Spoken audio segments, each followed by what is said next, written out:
আসসালামু আলাইকুম। কী অবস্থা সবার, কেমন আছেন? আশা করি ভালো আছেন। আমি আলহামদুলিল্লাহ আপনাদের দোয়ায় ভালো আছি। তো এগুলি হচ্ছে আমার টাইগার মুরগির বাচ্চা, 120 পিস আনা হয়েছে। তো এগুলি বাচ্চাগুলো রেট পড়ছে 45 টাকা কইরা।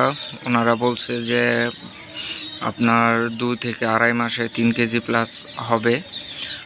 তো এখন আমি 120 পিস অর্ডার করছি। তো 120 পিসের মধ্যে 2টা মারা গেছে। তো এখন আছে 118টা। আলহামদুলিল্লাহ বাচ্চাগুলি খুব সুন্দর আছে, সুস্থ আছে। আপনারা যারা নতুন খামারি করতে চান, ছোট ছোট খামার করতে চান বা শখে মুরগি পালতে চান, তাহলে তারা এরকম টাইগার মুরগি পালতে পারেন। আসলে আমার মূলত এই শেডটার মধ্যে আমি পুরাটাই কোয়েল পাখি পালন করি। তো এগুলি সামনে রমজানে ঈদ উপলক্ষে আমি মাংসের জন্য সেল করার ইচ্ছা আছে। তো এই কারণে কিছুদিন আগেই আনা হয়েছে, দেখি কতটুকু কী করা যায়। আর টাইগার মুরগির রোগ সম্পর্কে যদি বিস্তারিত জানতে চান, সমস্যা কি জানতে চান, অবশ্যই নক দিবেন।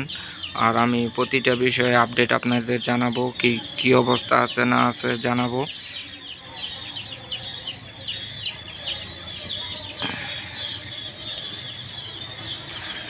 এগুলোর বয়স আজকে হচ্ছে গিয়ে 3 দিন। তো এতদিন পেপারের মধ্যে ছিল, এখন পেপার উঠাই দিছি, এখন তুষের মধ্যে ছেড়ে দিছি। আসলে মুরগির বাচ্চা পেপারে বোর্ডিং না করলে মুরগির বাচ্চার যে নাভির মধ্যে যদি তুষের যে কোনো নাভি কাঁচা থাকে, এ কারণে মুরগির বাচ্চাকে অবশ্যই আপনারা বোর্ডিং করার সময় পেপার বিছাইয়া পেপারের উপরে বোর্ডিং করবেন। তো আপনারা অনেকে আমার কাছে জানতে চাইছিলেন, ভাই আপনার এই শেডে কতগুলা পাখি নেয়। তো আমার যে শেডটা আছে এই শেডের মধ্যে আমি 40,000 পাখি পালতে পারি।